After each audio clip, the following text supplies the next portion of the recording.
Hi, gorgeous. Today I want to talk about why I've broken out the stage of survival mode and have it as its own stage.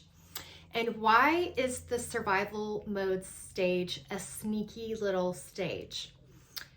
Because in my experience, when we are in survival, we are taking on a lot of signals to the brain, signals to the body that we are in fight or flight.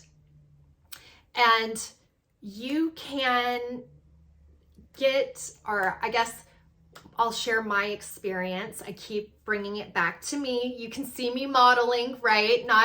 This is what has happened in my journey. And so this is for you to pick and choose, plug and play different things that are going to work for you, because not everybody needs the same thing. Not everybody has the same wants or desires. Only you are going to know what you need and want and desire.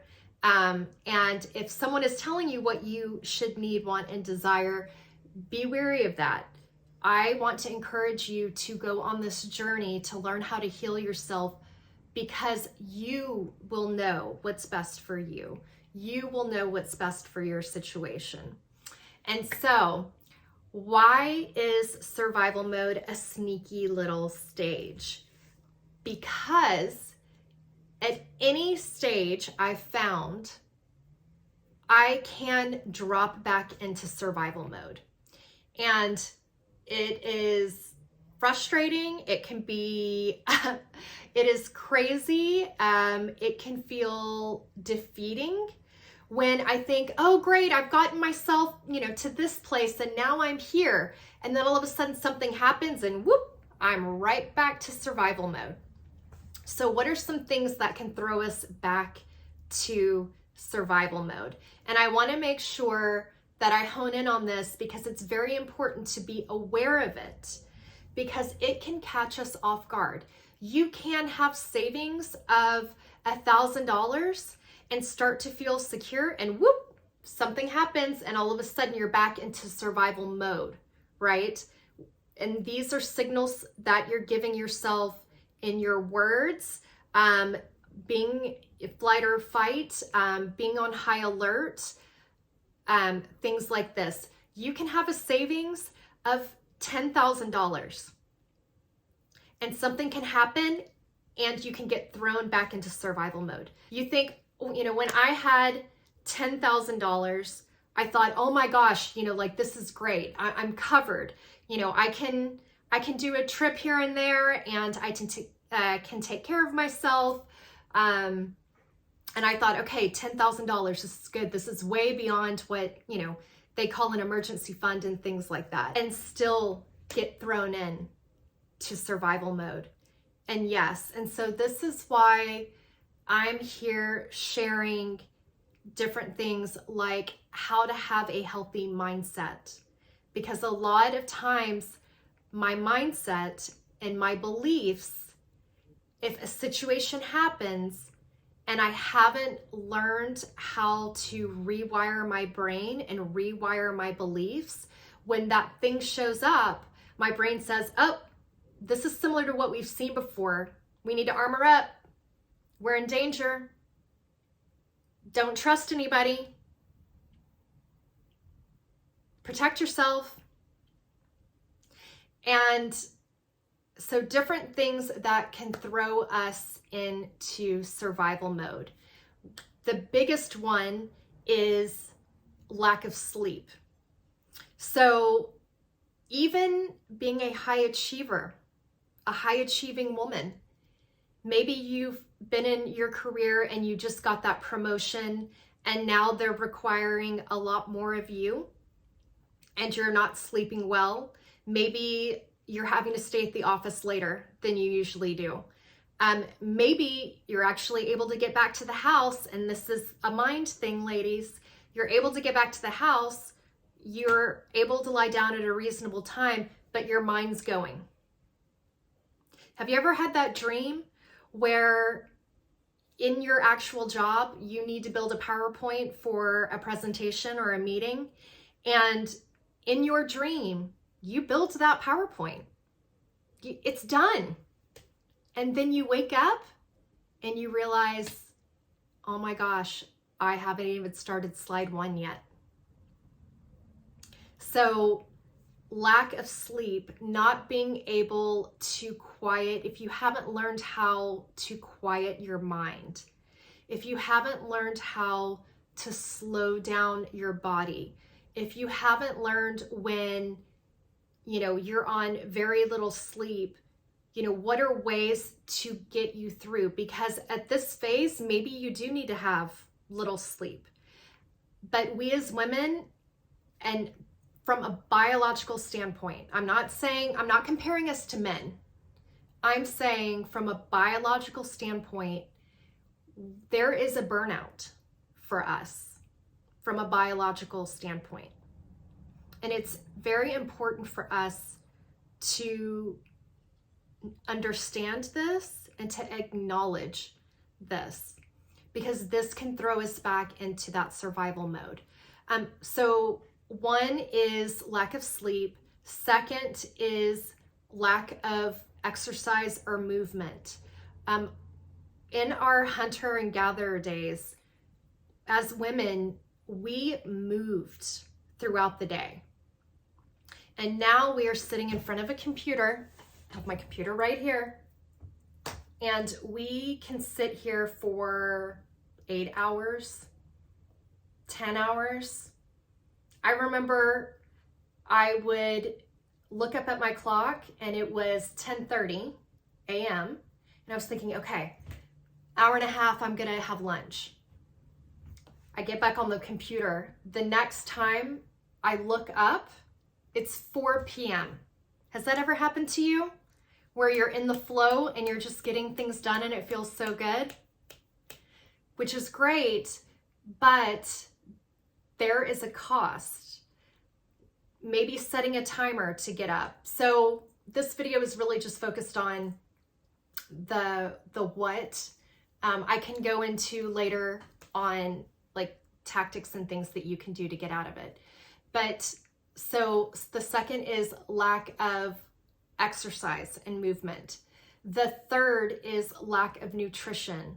When we are going into fight or flight and we go into those hustle modes, a lot of times we skip on nutrition, or we don't have enough time to actually seek out or go to places that have nutritious food. And so we just get what's available and is convenient. And a lot of times those are not helping us. Those are not feeding our body. And those are helping us stay in that survival mode, right? Because if we can't get nutrients, what does the body tell the brain? We're not finding food. We're not finding the right food. We're in trouble. We need to go gather somewhere else. The food that we have right now isn't cutting it. We're in danger. And again, this gets us into that survival mode. But one of the things that I've learned through doing my inner work is, while there may be phases in your life or times in your life that require you to go into survival mode, right? Like maybe a child gets sick and you need to be up all night, no questions asked. And you need to get all your stuff done the next day. There are lots of different scenarios where life will require you to be in that survival mode. And it's actually helpful. It's not a problem only if you start to overuse it, or if you're using it unintentionally, meaning you're not aware of it and you're having a hard time knowing when's the stopping point, right? Because we can't always be at the top of the mountain all the time. We do need peaks and valleys.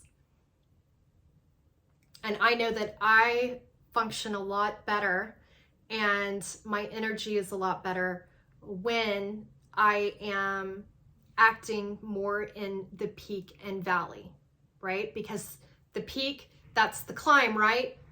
The digging in, the clawing, the getting somewhere, getting to the top, having the outcome, achieving. But eventually you want to enjoy and slow down going down. And if we haven't learned those practices and those ways to shift our body so we know that we're safe, it can feel like there's a tiger chasing us for 30 years versus 24/7 versus the actual tiger in our mind or situation that only pops up 20 times in our whole year. I mean, in our whole life. Just imagine what that does to your body. The actual need for fight or flight or the perceived need for fight or flight.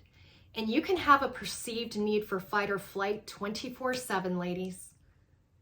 There can always be to-do lists in your mind that you're thinking of in the middle of the night and you can't fall asleep. But what is this doing to you over the long run? I know what it did to me. And so eventually I had to find ways to learn how to heal myself. And this came back to being about me. This didn't have anything to do with a boyfriend or a life partner. This didn't have anything to do with friends. This part of me that needed to heal didn't have anything to do with my kids, didn't have anything to do with work, didn't have anything to do with clients. And so I hope this video was helpful for you. Again, I wanted to point out, why am I giving a whole stage to survival mode? Because I believe as women, in order to heal ourselves, we need to be crystal clear and have a deep understanding of what perceived survival is, which is survival mode, versus actual survival. Because us running our bodies and our minds at perceived survival mode all the time, and even though we build ourselves up, a situation pops up that pops us back to survival mode, isn't helpful. It isn't helpful to humanity. It isn't helpful to the planet. It isn't helpful for ourselves. It isn't helpful for our life partner. It isn't helpful for our kids. It's not helpful for our work or for our passion projects or hobbies. And so at the end of the day, if you want to fix your relationship, heal yourself first. If you want to fix your friendships, heal yourself first. This is what I learned. If you want to fix your relationship with your kids, heal yourself. So this was so helpful for me.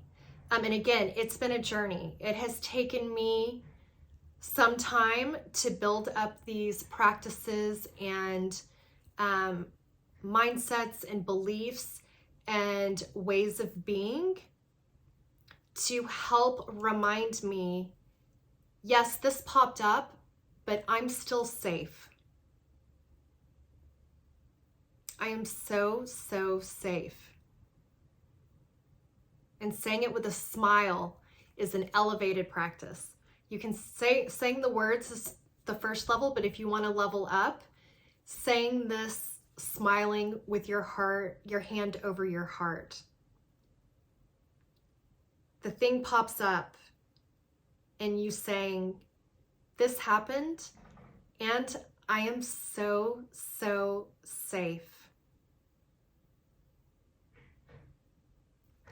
So I hope this was helpful for you, and I look forward to catching you in the next one. Bye.